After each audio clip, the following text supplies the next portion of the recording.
Hello guys, कैसे हो आप सभी। और आज की जो वीडियो है ये मैं अपनी नॉर्मल भाषा में बनाने की कोशिश करूँगी। तो मैं यूपी से हूँ और तो मैं यूपी की ही मतलब जो मेरी भाषा है हम बोलते हैं उसी में ही कोशिश करूँगी। तो जैसे कि पिछली वीडियो में मैंने आप सभी को बताया हो ना कि मतलब कैसे कैसे करके मैंने कंसीव किया था, लेकिन बहुत सारी चीज़ उसमें भी रह गई थी। तो ना आप सब लोगों ने मेरी वीडियो देखी और मुझे इतना सपोर्ट किया, उसके लिए आप सभी का बहुत बहुत धन्यवाद। और मतलब ये वीडियो जो थी ये कंसीविंग की मैंने सिर्फ इसी पर्पज़ से बनाई थी। देखिए, वो मैं मानती हूँ जिन लोगों को बहुत जल्दी कंसीव हो जाता है और उनका जो कोई भी प्रॉब्लम नहीं होती, आराम से जो डिलीवरी तक का सफ़र है वो चलता है, तो वो बहुत ज़्यादा भाग्यशाली होते हैं। क्योंकि हमें ना जैसे जैसे ज़िंदगी में कोई भी पड़ाव होता है तो बहुत ज़्यादा सफ़र करना पड़ता है, हर एक चीज़ बहुत आसानी से नहीं मिल जाती। तो जब मुझे पता चला ना कि मतलब जब ये सारी चीज़ें थी मेरे दिमाग में कि मैं कंसीव नहीं कर सकती हूँ, तो मैं बहुत सारी ऐसी वीडियोस देखा करती थी जो मतलब जो जिन लेडियों ने कंसीव कर लिया है, जिनको ना बच्चा हुआ है। तो मैं ये सोचती थी ये कितनी भाग्यशाली हैं। एक माँ ना जो भी दर्द झेलती है औरत, वो सारी चीज़ें ना एक तरफ हो जाती हैं। जब आप इतना स्ट्रगल करते हो ना तो वो सब देखा जाएगा, बस ऐसे लगता है वो सब देखा जाएगा, जो भी होगा भगवान हमें मत देगा। बस ना कैसे भी कुछ भी हो, लड़का हो लड़की हो, बस एक बच्चा हो जाए, क्योंकि बच्चे तो दोनों ही भगवान का रूप होते हैं। कुछ भी हो बस हो जाए, यही सब मेरे दिमाग में चलता रहता था। मैं ऐसी वीडियोस देखती रहती थी जिनको कंसीव हो गया है, वो लोग कितना खुश हैं, उनकी जो फीलिंग्स थी। तो मुझे यही लगता था मुझे कंसीव नहीं होगा। और मतलब लोगों ने मेरे दिमाग में इतना ज़्यादा बिठा दिया था, मुझे नहीं पता क्यों। हर जगह जैसे किसी के बच्चा हुआ है ना, और जैसे मैं देखने जाती थी तो ना मतलब थोड़ा ऐसे अलग सा बिहेव करते थे बच्चे को, जैसे मैं छूँ ना कोई बहाना बना देना, ये सारी चीज़ें तो मुझे बड़ा फील होती थी। एक बार हुआ था फैमिली में मेरे ऐसे ही, तो आकर के मैं बहुत रोई। तभी मेरे हस्बैंड ने बस यही कहा कि ना ऐसा करते हैं, अभी ना मतलब जो भी प्रॉब्लम पहले थी वो अभी सॉल्व हो गई हैं, तो ना हम ट्राई करते हैं, और अगर नहीं होगा कंसीव तो हम जो है डॉक्टर को दिखाएंगे आगे क्या करना है। पर एक बार ट्राई करते हैं, और नहीं होगा कंसीव तभी तो दिखाएंगे। अभी तो तुम अपने आप ही दिमाग में बना करके बैठे हो। पर ना मैं बहुत मतलब ऐसा होता है जब सभी लोग बोलते थे ना कि होगा ही नहीं होगा ही नहीं, तो मेरे दिमाग में भी ये चीज़ बन गई थी कि सभी लोग ना ऐसे बिहेव करते हैं। ऐसे मैं ना मतलब क्या कहूँ, जैसे मुझे बच्चा नहीं हो रहा है तो मैं एक मतलब होता है ना कि मैं बाँझ हूँ, मुझसे ऐसे बिहेव किया जाता है।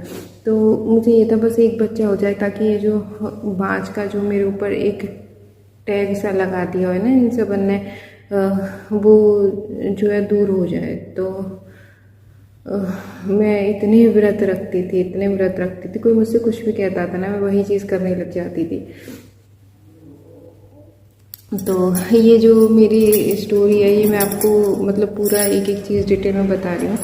तो ना क्या हुआ, मैं जैसे कि शुरू से सोमवार के व्रत किया करती थी, मैं शिव जी को बहुत मानती थी। तो मैं उनसे मैं हमेशा ये कहती थी मुझे ना एक स्वस्थ सा बच्चा दे दो, मुझे बस एक बच्चा दे दो भगवान जी, एक मतलब सब कुछ अच्छे से हो जाए। तो अब मुझे याद है मैंने ना मेरी सास एक बार बात बात में बोल रही थी मतलब मेरे हस्बैंड के बारे में, वो थर्सडे को ही हुए थे, तो वो ना उनका व्रत रखती थी। उनके भी वो काफ़ी साल बाद में हुए थे, करीब शादी को 8-9 साल बाद में हुए थे। तो वो गुरुवार का दिन ही था, व्रत भी रखती थी और गुरुवार का दिन ही था जिस दिन जो है मेरे हस्बैंड हुए। तो मैंने सोचा मैं भी गुरुवार के व्रत रखना शुरू करूँगी। तो मैंने पहला ही गुरुवार जो है मैंने रखा था व्रत, और मैं मंदिर गई पूजा करने के लिए। तो उस पूजा करने के लिए गई, और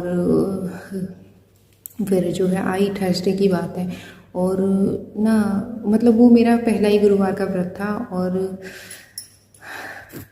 संडे को ही, संडे की रात को, संडे और की रात को 12 बजे के बाद, यानी कि सोमवार ही लग गया। तो उसी दिन मैंने टेस्ट किया था, मतलब गुरुवार का व्रत रखने के 2-3 दिन बाद ही मैंने टेस्ट किया था, तो वो पॉजिटिव आया। तो मुझे बहुत ज़्यादा विश्वास हो गया।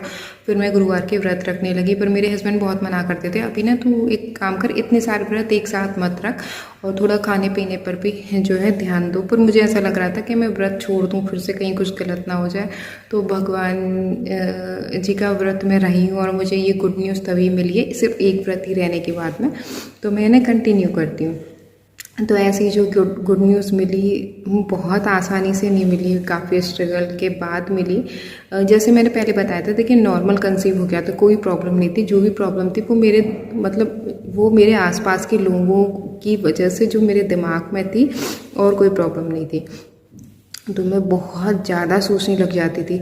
और कंसीव हो गया, जैसे गुड न्यूज़ मिल गई, तब तक मुझे सिम्टम्स ऐसे कुछ नहीं थे। सिम्टम्स के ऊपर मैं अलग वीडियो बनाऊंगी, अगर आप जानना चाहते हो तो मुझे कमेंट ज़रूर करना कि क्या क्या सिम्टम्स थे। लेकिन मेरे सिम्टम्स बाकी सब लोगों से अलग थे, जिनकी वजह से मैं नोटिस ही नहीं कर पाई कि मुझे कंसीव हो गया है। क्योंकि जैसे कि हम वीडियोज़ देखते हैं ना कि क्या क्या सिम्टम्स होते हैं, तो ज़्यादातर वही नॉर्मल जो सभी लोगों को होते हैं, वो कुछ एक सिम्टम्स वही होते हैं। तो मैंने उनसे ही अपने आप को कनेक्ट करने की कोशिश कर रही थी कि ऐसे सिम्टम्स तो मुझे है नहीं, मतलब मैंने तो कंसीव किया नहीं है। तो ना मुझे जो सिम्टम्स हुए थे वो बहुत ज़्यादा अलग थे, जिनकी वजह से मैं अंदाज़ा भी नहीं लगा पाई थी कि कंसीव हो गया है। बस उस दिन मैं बहुत ज़्यादा खुश थी, मतलब ना मैं क्या बताऊँ, ऐसा लग रहा था मैं अलग दुनिया में आ गई हूँ या मुझे अलग जीवन मिल गया। सब कुछ बहुत स्पेशल नया नया सा फील हो रहा था, मतलब खुद में ही एक नया नया सा फील हो रहा था सब कुछ। वो फीलिंग मैं बता नहीं सकती, बहुत अच्छा लग रहा था, सब कुछ बहुत अच्छा लग रहा था। ऐसा लग रहा था जैसे मेरी ज़िंदगी की नई शुरुआत हुई है, या मुझे पता नहीं क्या मतलब मिल गया है। उसी दिन मैंने मतलब ना जैसे LMP डेट से ही जो है आपकी जो प्रेगनेंसी होती है उसको मतलब कनेक्ट किया जाता है। आपकी LMP डेट है, उसी दिन से ही आपकी जो मतलब लास्ट जो पीरियड आया था उसी डेट से ही आपकी प्रेगनेंसी को गिना जाता है कि आपने को इतने दिन आप प्रेग्नेंट हो। तो मैंने ऐसे करके गूगल पे देखा कि इतने दिन हो गए। हाँ मतलब ना क्या था 5 वीक 4 डे था शायद जिस दिन मुझे पता चला था। हाँ तो फिर मैं गूगल पे यही देख रही, इतने दिन का बच्चा कितना बड़ा होता है, कितना बड़ा होता है। और मतलब इतनी खुशी हो रही थी ना, बहुत खुशी हो रही थी। और जब आप अपने बच्चे के बारे में सोचते हो ना, तो वो दुनिया की सबसे बड़ी खुशी होती है। और उसे मैं मतलब ऐसे ही करके गूगल पे ही देखी जा रही थी कि ना कितना बड़ा होगा मेरा बच्चा, कितना बड़ा हो गया होगा। तो बस ऐसे ही। और फिर क्या हुआ वो फिर मैं आपको आगे की वीडियो में बताऊंगी, सिम्टम्स वगैरह सभी चीज़ बताऊंगी। लेकिन ना ये वीडियो ज़्यादातर तो मैंने ना इंट्रोडक्शन के लिए बोला था, तो के लिए ही बनाई थी। तो ना मैं यूपी से हूँ और मेरी शादी को 3 साल हुए हैं, जो कि मैंने आपको पिछले वीडियो में बताया था। और पूरी अगर आप स्टोरी जानना चाहते हो तो प्लीज़ मुझे कमेंट ज़रूर करना। तो मुझे पता चला, सबसे पहले तो मैंने अपने हस्बैंड को बताया था, और हस्बैंड को मैंने बताया, फिर उन्होंने थोड़ी देर मुझे समझाया कि हाँ आप अपने खाने पीने का ध्यान रखा कर, इतनी उछल कूद मत करा कर। क्योंकि मैं शुरू से बहुत ज़्यादा एक्टिव रही हूँ, मतलब मेरा रूम भी मेरे ससुराल में ऊपर है, तो बहुत ज़्यादा कई बार मतलब ऊपर नीचे मेरा हो जाता था। और 3rd फ्लोर पर कपड़े डालने जाना है, ऐसे बहुत सारी चीज़ें होती थी। तो वो मुझे बस वही समझा रहे थे, और फिर जो है वो सो गए।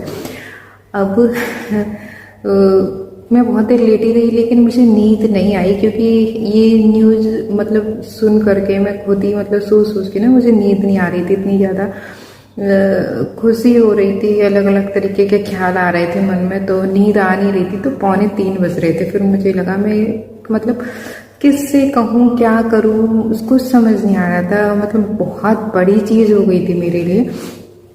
फिर जो है मैंने 2:45 बजे फिर मैंने सोचा मम्मी को बताती हूँ अपने।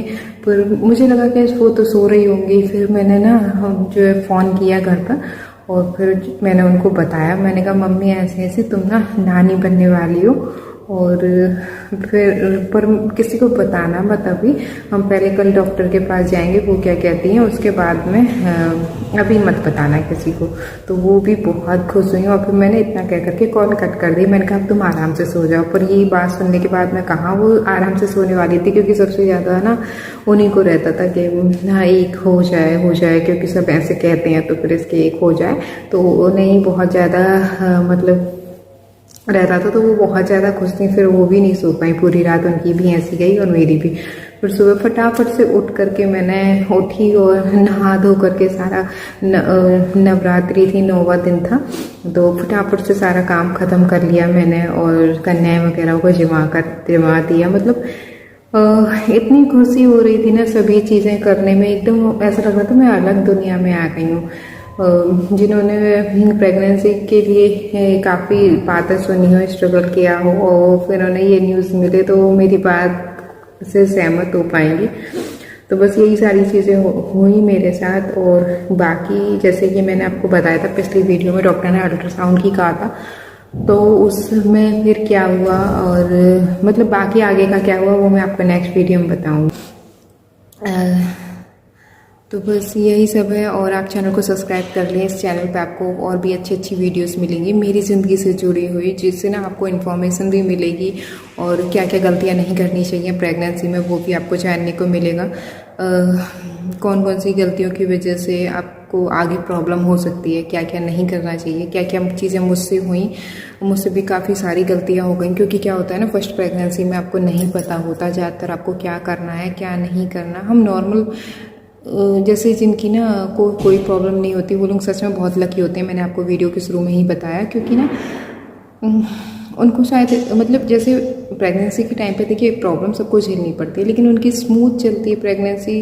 लेकिन काफ़ी के प्रेगनेंसी में बहुत सारे कॉम्प्लिकेशंस होते हैं और हमें पता ही नहीं होता कितने सारे कॉम्प्लिकेशंस हैं, तो बहुत सारी गलतियां होती हैं। तो सभी चीज़ों के बारे में आपको बताऊंगी जिससे आपको जानने को मिलेगा। अगर आप प्रेगनेंसी प्लान कर रहे हैं तो भी इस चैनल को सब्सक्राइब कर लें। प्रेगनेंसी अगर आप का पॉजिटिव आ गया है टेस्ट, तो अभी आप इस चैनल को सब्सक्राइब कर लें, जिससे मैं आगे जो भी वीडियो डालूंगी ना उससे आपको बहुत ज़्यादा हेल्प मिलेगी।